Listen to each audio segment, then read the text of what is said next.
सभी विद्यार्थियों को गुड मॉर्निंग। आज चैप्टर 15th चैप्टर पढ़ने जा रहे हैं। लास्ट चैप्टर है। क्या नाम है इसका? इसका नाम है प्रायिकता, जिसको आप क्या कहते हो? प्रोबेबिलिटी। तो बड़ा इंटरेस्टिंग, बहुत सरल और बहुत अच्छा चैप्टर है। तो चलो आज हम एक नया चैप्टर पढ़ने शुरू करने जा रहे हैं, जिसका नाम है प्रायिकता या प्रोबेबिलिटी। चलिए बुक में चलिए जरा, क्या लिखा रहता है? संभवतः आज वर्षा होगी। संभवतः, संभावना। मुझे संदेह है कि इस बार ये परीक्षा में उत्तीर्ण होगा। संदेह, यह भी संभावना। वार्षिक परीक्षा में कविता के प्रथम आने की संभावना सबसे अधिक है। संभावना। डीजल की कीमतें बढ़ने का संयोग। संभावना। आज के टेस्ट में भारत के टॉस जीतने का संयोग। ये सभी बातें क्या है? संभवतः, संदेह, संयोग, अनिश्चितता की भावना को दर्शाता है। तो इसी को जो है संभावना यानी प्रिडिक्शन, भविष्यवाणी, क्या कहते हैं उसको? प्रिडिक्शन। तो ये प्रयुक्तियां जो है इस संबंध में पढ़ाई जाती है। तो अनेक स्थितियों में प्रायिकता, प्रोबेबिलिटी की सहायता से संभवतः आदि ऐसी अनिश्चितता का संख्यात्मक रूप से मापन किया जा सकता है। और इसकी सबसे पहले जो आविष्कार हुआ, इसकी खोज हुई, वो तो जुए के खेल से प्रारंभ हुई थी। लेकिन इसका बाद में साइंस में, विज्ञान में, आयुर्वेद में, मौसम के पूर्वानुमान में, सभी जगह इसका उपयोग होने लगा। ठीक है, अब अपन पढ़ने जा रहे हैं इसके प्रैक्टिकल एस्पेक्ट। एक तो होता, जैसे मान लिया आपने टॉस उछाला, सिक्का उछाला। सिक्का उछाला तो जो परिणाम है, आउटकम, क्या बोलते हैं उसको? परिणाम। या तो हेड आएगा या टेल आएगा। क्लियर? उसको क्या कहते हैं? परिणाम, या इंग्लिश में आउटकम। ठीक है, एक सिक्का लीजिए, 10 बार उछालिए, देखते हैं कितनी बार चित आता है, कितनी बार पट आता है। भाई या तो चित आएगा या पट आएगा, या तो हेड आएगा या टेल आएगा। आप उछालो जरा एक सिक्के को। मान लिया मैंने उछाला तो 4 बार तो हेड आया और 6 बार टेल आया। गाड़ी 5 के आसपास है, समझो चीज को, या तो हेड आएगा या टेल आएगा। अभी अपने 10 बार उछाला तो 4 6, फिर 100 बार उछालेंगे, फिर 500 बार उछालेंगे, फिर 1000 बार उछालेंगे, फिर 1,00,000 बार उछालेंगे। लास्ट में रिजल्ट ये आएगा, क्या आएगा उत्तर? 1/2 आना चाहिए। यानी कि आधी संभावना तो है हेड की और आधी संभावना है टेल की। आधा मतलब 1/2 यानी कि 0.5। यहां से अपन शुरू कर रहे हैं प्रोबेबिलिटी की पढ़ाई। 2 एग्जाम्पल काफी प्रसिद्ध है, या 3 एग्जाम्पल देता हूं। पहला एग्जाम्पल तो मैंने दिया, सिक्का टॉस किया, हेड आएगा या टेल आएगा, 2 संभावना। एक मैंने पासा फेंका, सांप सीढ़ी के खेल में आप पासा फेंकते हो, 1 से लेके 6 नंबर तक होते हैं। या तो 1 आएगा या 2 आएगा या 3 आएगा या 4 आएगा या 5 आएगा या 6 आएगा। तो संभावना हम लिखते हैं 1/6। अभी बताने वाला हूं, 1/6।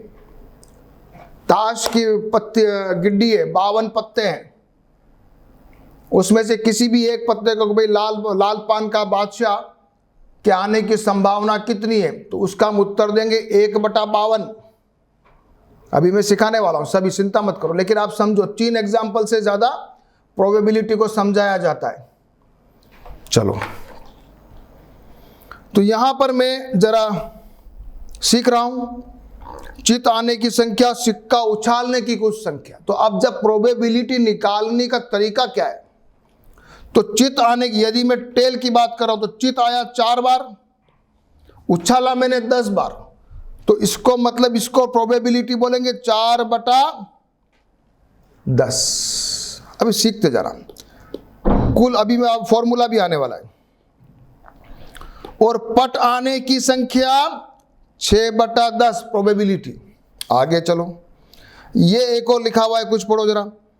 सिक्का उछालने की संख्या बढ़ाते जाएंगे उतना ही भिन्नों का मान 0.5 के नजदीक आता जाएगा। तो ये भी जरा, अगर मान लिया 5/10 होता तो 0.5 होता, थोड़ा सा कम है, ये थोड़ा सा ज्यादा है क्योंकि अपन ने 10 बार ही उछाला। ये कह रहा है दूसरा कि भाई मान लिया 2-3 विद्यार्थी बन जाओ, बांट लो, एक एक विद्यार्थी 15 बार सिक्के उछालो, तो कितनी बार हो जाएंगे? मान लिया एक ने 15 बार उछाला, दूसरे भी 15 बार उछाला, तीसरे ने भी 15 बार उछाला, एक के तो 3 बार हेड आया, 12 बार टेल आया, एक के 7 बार हेड आया, 8 बार टेल आया। तो ऐसे करके 15-15 का फॉर्मूला बनाया, फिर सबके जोड़ लगा दिए, तो सब मिला के देखा तो कुल बार 45 बार सिक्का उछाला था अपन ने। तो 20 बार तो आया साहब टेल, और 20 बार तो आया हेड, और 28 बार आया टेल। हाँ, यहां देखो एक क्या करता है, ये 17/45, 18, 28/45, 45 का आधा कितना होता है? 22.5। तो 22.5 के गाड़ी आसपास घूम रही है। तो ये कहना चाहता है कि जितना हम ज्यादा बार उसको उछालेंगे, लाख बार करेंगे, तो अल्टीमेटली आधा आधा ही होगा। ठीक है साहब। पासा फेंकने की संख्या, मान लिया 20 बार पासा फेंका, तो एक आया 3 बार, मान लिया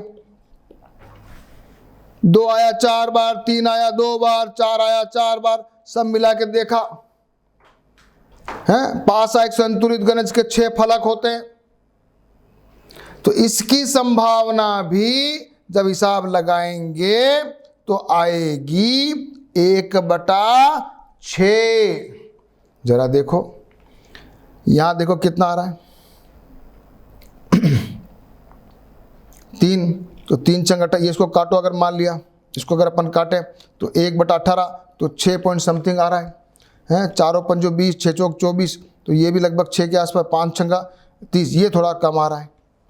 लेकिन ये धीरे धीरे जैसे जैसे अपन पासे फेंकने की संख्या बढ़ाएंगे वैसे वैसे ये गाड़ी 1/6 के नज़दीक आ जाएगी। जैसे जैसे पासा फेंके जाने की संख्या बढ़ती जाएगी वैसे वैसे ये भिन्ने 1/6 के निकट आती जाएगी। चलो,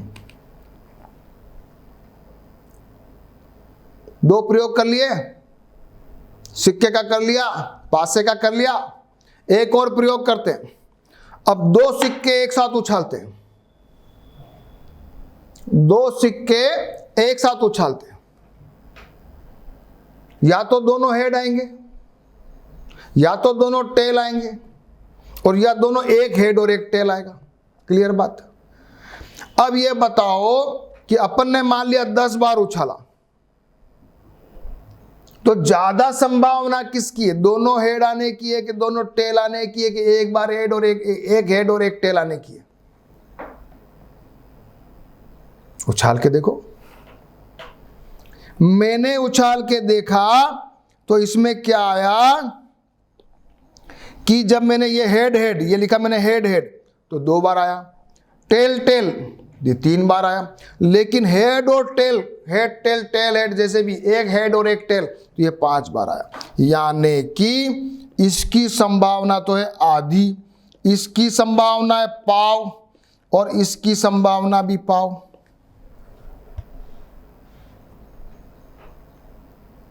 दोनों में से एक हेड आएगा ना एक टेल आएगा, करके देख लेना। क्योंकि दोनों हेड आवे दोनों टेल आवे, इसकी संभावना 10 में से 2.5 पाव। तो जरा पढ़ लो क्या लिखा है। सिक्का उछालने की संख्या बढ़ाएंगे, आप देखेंगे कि उछालने की संख्या जितनी बढ़ती जाएगी उतने ही ABC का मान 0.25, 0.5 और 0.25 पाव, आधा पाव। आधा किसका? संभावना 50% किसकी? एक हेड और एक टेल।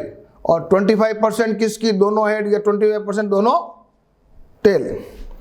इसको जो कहते हैं उसको कहते हैं ट्रायल। प्रत्येक उछाल को कहा जाएगा ट्रायल। एक तो होता है परिणाम और एक होता है ट्रायल। तो अब फॉर्मूले पे अपन आ रहे हैं। अब आ जाओ फॉर्मूले के ऊपर।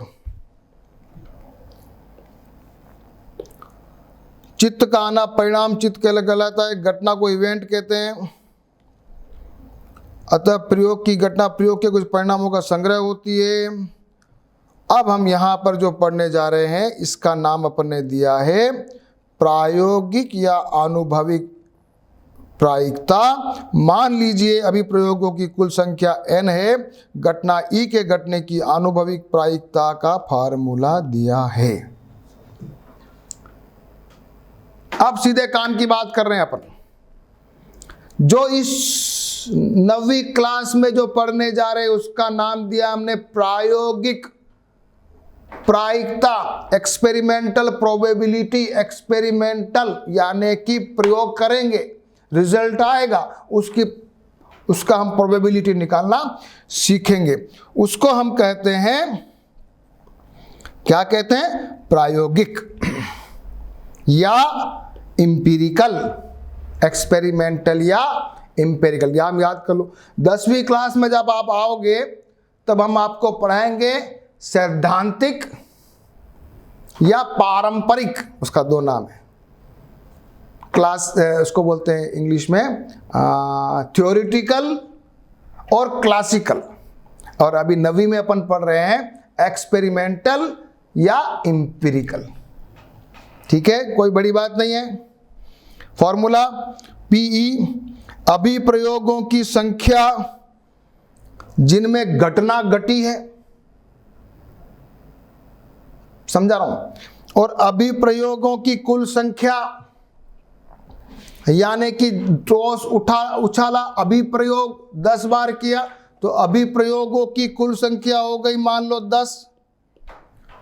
और अभिप्रयोगों की संख्या जिसमें घटना घटी है, घटना यानी टेल आना, मान लिया घटना, मान लिया 5 बार टेल आया, तो मेरी प्रोबेबिलिटी हो गई 5/10। चलेंगे उदाहरण से शुरू करेंगे। अब सीधे उदाहरण से शुरू करेंगे। अब सारे उदाहरण करते जाएंगे और सब कुछ समझ में आता जाएगा। ठीक है, मेरे साथ सब तैयार हो जाओ। अभी तक थ्योरेटिकल पार्ट मैंने समझाया, क्योंकि पार्ट पहली बार अपने जीवन में अपन को प्रोबेबिलिटी का नाम सुना था ना, इसलिए मैंने थोड़ा सा इसको विस्तार से आपको समझाया। चलें। एक सिक्के को 1000 बार उछालने पर निम्नलिखित बारंबारताएं प्राप्त होती है। चित्त बराबर 455, पट बराबर 545। फॉर्मूला E की प्रायिकता चित्तों के आने की कुल संख्या, अभिप्रयोगों की कुल संख्या। चित्त आए 455, अभिप्रयोग 1000, उत्तर आ गया 0.455 है जी। इसी प्रकार से पट 545 बार पट आया, कुल बार उछाला ये, उत्तर आया 0.545। बस यही प्रोबेबिलिटी है। इजी है? इजी है क्या? इजी है? अच्छा, बहुत बढ़िया बात है, इजी है तो। और दोनों जो है कुल प्रोबेबिलिटी का योग, सब प्रकार के, मान लिया पासे फेंको, चाहे तुम सिक्के फेंको, जो भी सिक्के उछालो, सबका प्रोबेबिलिटी का योग 1 आएगा। प्रोबेबिलिटी हमेशा 0 से ज्यादा और 1 से कम होती है। ठीक है, चलें अगला क्वेश्चन करेंगे। क्वेश्चन करते जाएंगे, क्वेश्चन करेंगे, सब सीख जाएंगे।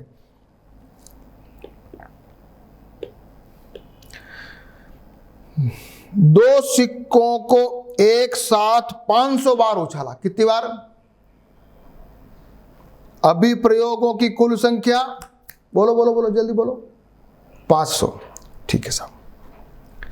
दो चित्त आए टेल टेल, दो चित्त आए टेल टेल 105 बार टेल टेल। एक चित्त और एक हेड आया 275 बार। और कोई भी चित्त यानी दोनों हेड आए, कोई भी चित्त नहीं है मतलब दोनों हेड आए। तो एक तो है टेल टेल, एक है टेल हेड, एक है एच एच, कोई भी चित्त नहीं। प्रत्येक घटना के घटने की प्रायिकता ज्ञात कीजिए। करो जल्दी, कैसे करेंगे? जल्दी आ जाओ, चलो बताओ मेरे को। ये मैंने लिख दिया, आप भी लिखो, लिखो मेरे साथ। अब एग्जाम्पल के साथ अपन खुद करेंगे। लिखो प्रोबेबिलिटी एच एच, या प्रोबेबिलिटी इसको लिख सकते हो E1 घटना, पहली घटना को इवेंट, घटना को इंग्लिश में कहते हैं इवेंट, इसलिए अपन नाम दे दिया E1 पहली घटना। तो दोनों टेल आए 105/500, उत्तर लिखो 0.21।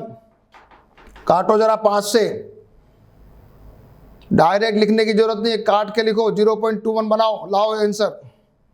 दूसरा P H ब्रैकेट में लिखा मैंने HT, या आप लिखना चाहे तो E2 भी लिख सकते हो, दोनों सही है। 275/500 निकालो, इसको सॉल्व करो। और तीसरा टेल टेल, या और तीनों को जोड़ के देखो, तीनों को जोड़ के देखो,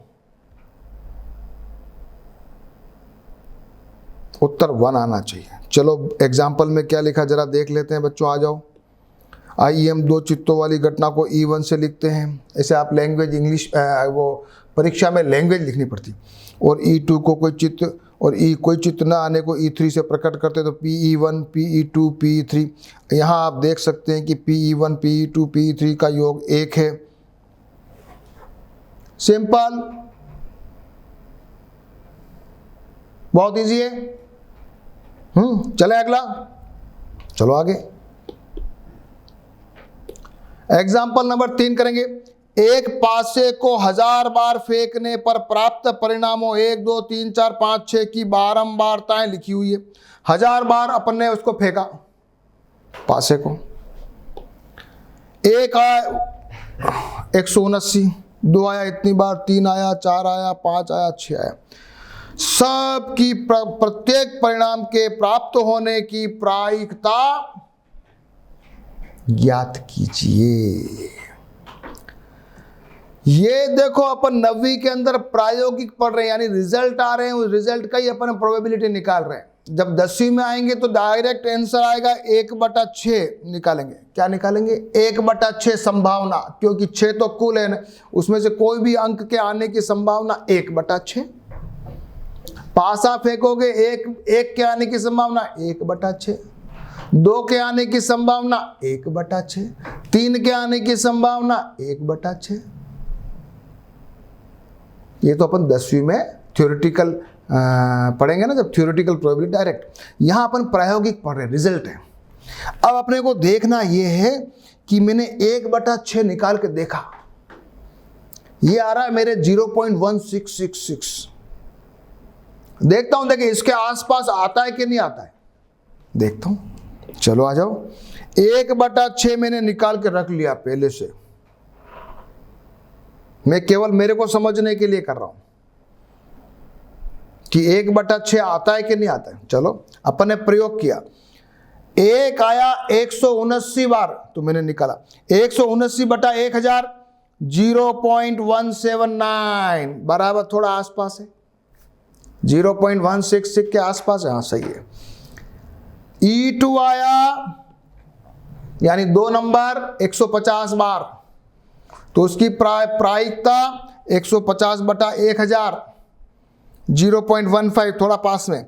157 3 आया 1.157, 4 आया 149 बार, 5 आया 175 बार, और 6 सबसे ज्यादा आया दिखता है।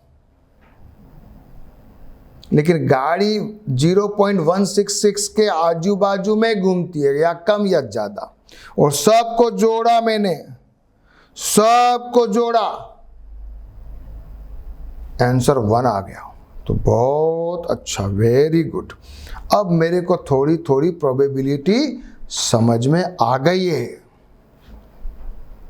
अब प्रोबेबिलिटी में मेरे को कोई डाउट नहीं है। तो चलो एग्जांपल नंबर 3 में क्या किया बुक में जरा देखेंगे। आ जाओ बच्चों। परिणाम 1 की प्रायिकता P2, P3, P4, P5 सब निकाल लिए, सबको जोड़ लगा लिया 1।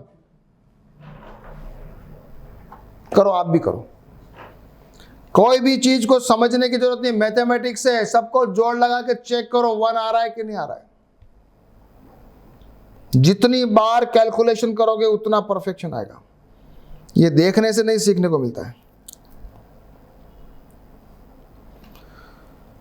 एक और सीखा है, प्रत्येक घटना की प्रायिकता 0 और 1 के बीच होती है। ये नई चीज और अपने को सीखने को मिली है। क्या मिली है? क्या मिली है? प्रायिकता 0 और 1 के बीच होती है। हमेशा प्रोबेबिलिटी 0 से बराबर या ज्यादा और 1 के बराबर या कम। लिख लो सभी बच्चे फॉर्मूले। PE है, लिखो लेस देन इक्वल टू 1 और मोर देन इक्वल टू 0। लिख दो, लिख दो, याद कर लो। चलेंगे उदाहरण नंबर 4 करेंगे। एक टेलीफोन डायरेक्टरी में 200 टेलीफोन नंबर लिए, उसमें इकाई वाले स्थान का अंक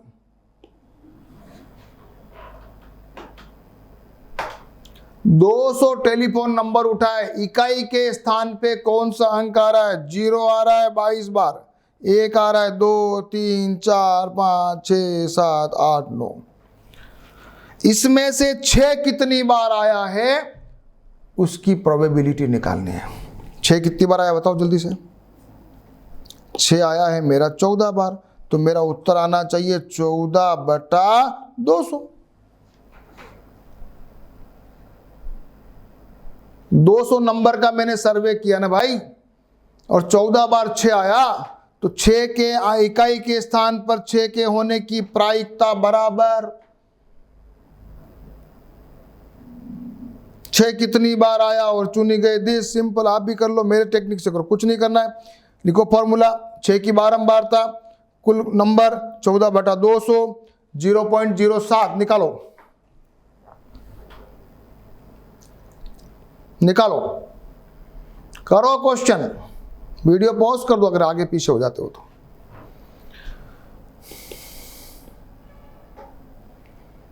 क्वेश्चन एग्जांपल नंबर 5। एक मौसम केंद्र के रिकॉर्ड को देखने से पता चलता है कि पिछले 250 क्रमागत दिनों में किए गए पूर्वानुमानों से 175 बार उसके पूर्वानुमान सही रहे थे। 250 पूर्वानुमान, भविष्यवाणी क्या बोलते हैं उसको? फोरकास्टिंग बोलते हैं इंग्लिश में, कि भाई मौसम ऐसा रहने वाला है। तो 250 बार में 175 बार तो उसकी सही निकला कि बारिश आएगी कल, तो आई। और बाकी कितनी बार? 75 बार उसका सही नहीं निकला। ठीक है, बहुत अच्छी बात है।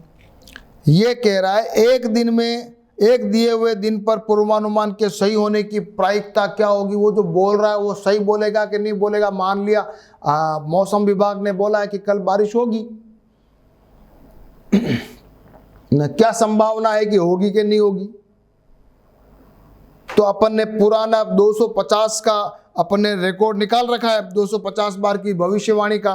तो अपन क्या करेंगे, अपन को मालूम है 175 बार इसका सही आया था, तो इसकी संभावना 0.7 यानी 70% संभावना है। अगर मौसम विभाग कह रहा है कि कल बारिश आएगी, तो 70% संभावना तो है कि आएगी, और 30% संभावना नहीं आएगी। संभावना, यही तो पढ़ने के लिए अपन पढ़ रहे हैं, प्रोबेबिलिटी, संभावना, सबसे पहले यही तो पढ़ा अपन ने।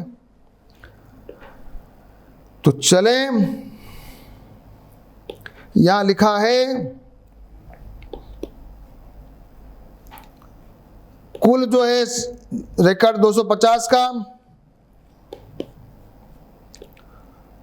पी दिए हुए दिन पर पूर्वानुमान सही था। पी ये लिखना सीखो, पी लिखो पहले प्रोबेबिलिटी के लिए, फिर ब्रैकेट में लिखो किसके लिए निकाल रहे हो। तो दिए गए दिन पर पूर्वानुमान सही था, फिर लिखो फॉर्मूला, उन दिनों की संख्या जिन दिनों पर पूर्वानुमान सही था, उन दिनों की कुल संख्या जिनका रिकॉर्ड उपलब्ध है। फिर लिखो 175 बटा 250 0.7। फिर अगला करना है उन दिनों की संख्या जिन पर पूर्वानुमान सही नहीं था। दिया हुआ नहीं है, दिया हुआ केवल अपन को 175 बार ही है, तो इसको जरा माइनस कर देंगे, इसको जरा माइनस कर देंगे। तो 250 माइनस 175 बराबर 75। तो पी दिए हुए दिन पर पूर्वानुमान सही नहीं था, 75 बटा 250 0.3। और दोनों को जोड़ना चाहो तो जोड़ दो, दोनों का योग भी 1 आया। छोटी चीज सीख लिए, एग्जाम्पल सीखते जाओ, है इजी लेकिन फिर भी अपने दिमाग में बिठाना चाहिए।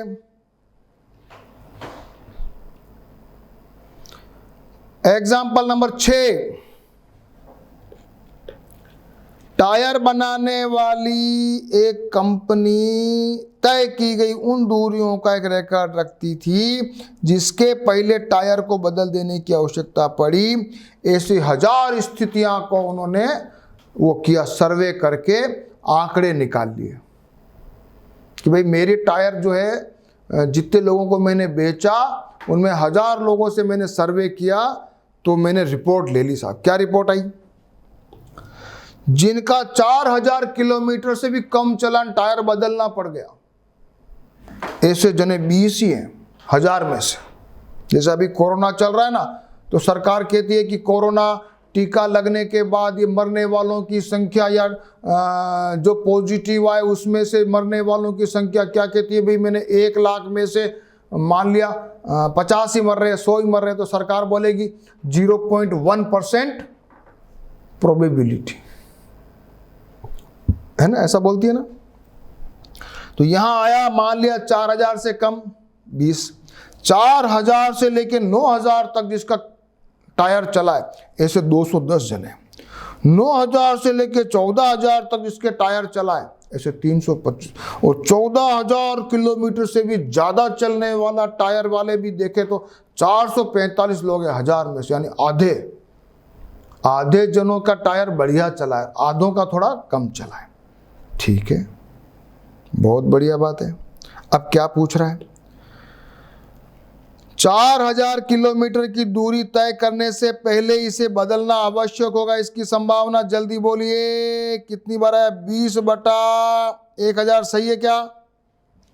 4000 की दूरी से तय करने से पहले ही आपका टायर बदल जाएगा, इसकी संभावना 20 बटा 1000 यानी कि 0.02, और इसको अगर 100 से गुणा कर दो तो 2%।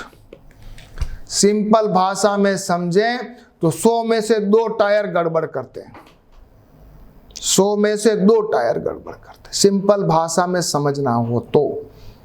बाकी परीक्षा के हिसाब से ये उत्तर सही है। अगला क्वेश्चन, 9000 से भी अधिक दूरी तक चलेगा, इसकी संभावना क्या है? 9000 से अधिक चलेगा यानी 325 और 445 को जोड़ लगा लो, जोड़ो, लगा दो, फिर 1000 का भाग। 9000 से भी अधिक चलेगा तो मैंने 325 445 का जोड़ लगा दिया, 770 भाजक 1000 तो आया 0.77 यानी 77%।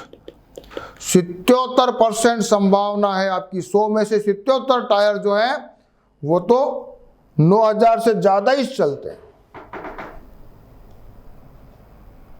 77 टायर, ये मेरा दूसरा प्रोबेबिलिटी। यहां मैंने क्या किया? दोनों को जोड़ा। तो सवाल को समझेंगे। अब धीरे धीरे अपन एग्जाम्पल अच्छे करते जा रहे हैं। तो थोड़ा थोड़ा क्वेश्चन को भी समझेंगे। अब तीसरा क्वेश्चन क्या कहता है, 4000 किलोमीटर और 14000 किलोमीटर के बीच की कोई भी दूरी तय करने के बाद इसको बदलना, बताओ क्या करोगे। ऐसी स्थिति में किस किस को जोड़ोगे, 4000 से ज़्यादा यानी 210 और 14000 से कम यानी 300, इन दोनों को जोड़ लगा लो आप, इन दोनों को जोड़ लगा लो, 1000 का भाग लगा दो, उत्तर आ जाएगा। चलिए सभी बच्चे क्वेश्चन को समझ गए तो एक बार अपने बिना देखे इसको जरा अपने फेयर कॉपी में लिख लेना है। हमेशा क्वेश्चन को लैंग्वेज के साथ देखने की जरूरत नहीं है, देखना नहीं, एक बार देख लो फिर अपने मन से बनाओ लैंग्वेज, क्योंकि हर विद्यार्थी की लैंग्वेज अलग हो सकती है। रटना नहीं है, गणित है ये, कहीं भी नहीं रटना चाहिए, पर गणित में तो बिल्कुल नहीं रटना चाहिए। क्वेश्चन नंबर करेंगे 7, एग्जाम्पल नंबर एक विद्यार्थी द्वारा मासिक यूनिट परीक्षा में प्राप्त किए गए अंकों का प्रतिशत दिया गया है। ठीक है, अच्छा साहब, पहले टेस्ट में ये, सेकंड टेस्ट में 71 लाया, फिर 73% लाया। ठीक है भैया, तो अगर मान लिया आपको पूछ ले कि इन आंकड़ों के आधार पर इस बात की प्रायिकता ज्ञात कीजिए कि एक यूनिट परीक्षा में यह विद्यार्थी 70 से अधिक नंबर लाता। अच्छा, कितनी बार लाया अभी देख लेते हैं। 70 से अधिक लाया, 1 2 3 बार। कुल कितने टेस्ट दिए, 5। 5 में से 3 बार ये लाया है, तो उत्तर मेरा आ गया 3/5। अब लिखना सीख लो, सरल समझ में आ रहा है लेकिन लिखना सीख लो। ली गई यूनिटों की परीक्षाओं की कुल संख्या लिखो, उन यूनिट परीक्षाओं की संख्या जिन्हें विद्यार्थी ने 670 से अधिक अंक प्राप्त किए, और पी, फिर पी लिखना सीखो। ऐसे पी लिखो, पी लिख के 70% से अधिक प्राप्त करना, पी यानी संभावना, प्रोबेबिलिटी 3/5 लिखो, लिखो। और अपनी लैंग्वेज कुल टेस्ट की संख्या जिसमें 70% से अधिक प्राप्त किया वो 3 टेस्ट, और 70% से अधिक प्राप्त करने की संख्या 3/5 बराबर 0.6।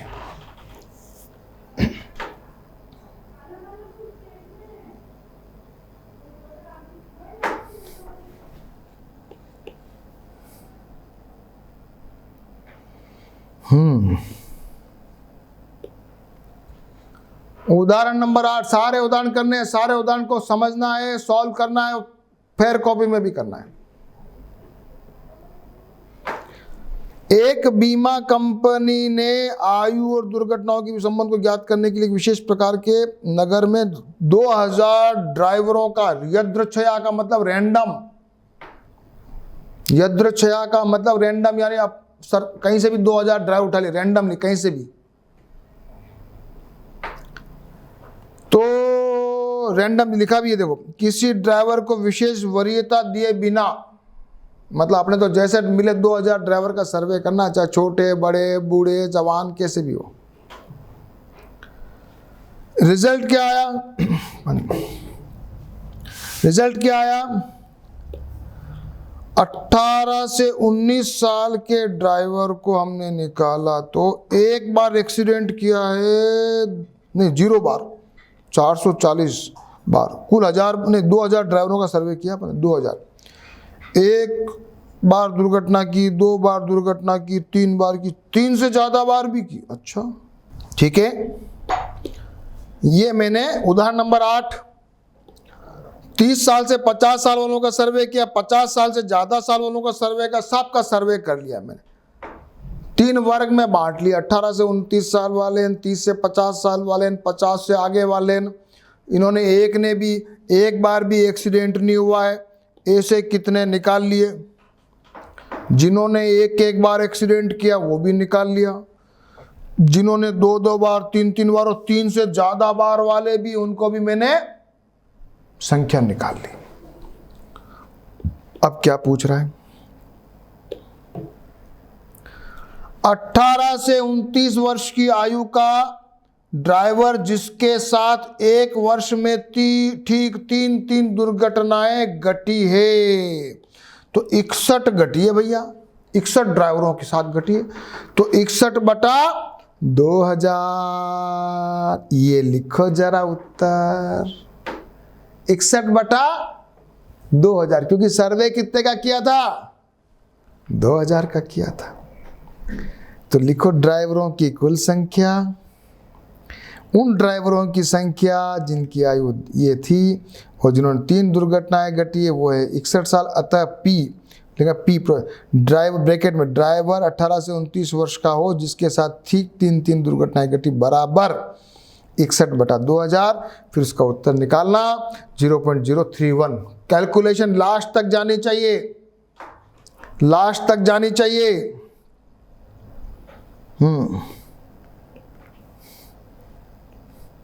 ये निशान लिखना मत भूलना। ये निशान एक और आया, देखो ये मैंने इसको क्या किया है, यहाँ इसको एक ये लगभग का निशान है। कैसा निशान है? ये करके और ये जरा बुक में देख लो तुम। हाँ, ये इन्होंने इस तरह से लिखा है, इन्होंने ऐसे लिखा है, बाकी ये ऐसे भी लिखते हैं। चलो अगला सवाल। 30 से 50 साल की आयु का ड्राइवर जिसके साथ एक वर्ष में एक या अधिक दुर्घटनाएं घटी है, एक या अधिक, तो इसका 30 से 50 साल, ये 1 2 3 4 सबको जोड़ लगा लो। सबको जोड़ लगा के 2000 का भाग लगा दो, काम हो जाएगा। चलिए ये मैंने सबको जोड़ लगाया, 225 भाजक 2000, ये मैंने सबको जोड़ा, 225 भाजक 2000, निकालो 0.113। सीखा क्या? सवाल को अच्छे ढंग से समझ रहे हो, कर रहे हो? ऐसे सुनते रहोगे तो गड़बड़ हो जाएगी, ध्यान रखना। अगर आप क्वेश्चन को सॉल्व करोगे तो मजा आएगा। तीसरा पूछ रहा है जिसके साथ एक वर्ष में कोई दुर्घटना घटी नहीं, ऐसे ड्राइवर कितने? तो हमने कहा 440, 505 और 360 लगा दो जोड़, 2000 का भाग लगाओ। तो 440, इन सबको जोड़ लगा दिया, कुल आए 1305/2000 बराबर 0.653। तो ड्राइवर जिनके साथ कोई दुर्घटना नहीं घटी वो आ गए 0.653। अच्छा क्वेश्चन। चलो सभी बच्चे देख लो एक बार शांति से, बड़ा अच्छा क्वेश्चन है। एग्जाम्पल नंबर 8 सभी बच्चे कर लेंगे, समझते हुए करेंगे। Example number 8। अब एक एग्जाम्पल नंबर 9 और एग्जाम्पल नंबर 10 और एग्जाम्पल नंबर, बाकी बस 10 एग्जाम्पल, उसके बाद प्रश्नावली आ रही है। तो मैं 9 और 10, एग्जाम्पल नंबर 9 और 10 आप करोगे खुद से। मैं वैसे अगली क्लास में इसको करवाऊंगा और पूरी प्रश्नावली भी करवाने वाला हूं, लेकिन मेरी सेकंड क्लास में इसके आने से पहले आपको पहले जो इतने एग्जाम्पल किए उनकी प्रैक्टिस करना है, उनको फेयर कॉपी में लिख लेना है और 9th और 10th को भी प्रैक्टिस करके बाकी सारी एक्सरसाइज वाले क्वेश्चन एक बार ट्राई करने हैं। ठीक है बच्चों? तो मेरा नेक्स्ट सेशन में अपना चैप्टर भी खत्म हो जाएगा और अपना होमवर्क भी पूरा हो जाना चाहिए। ओके।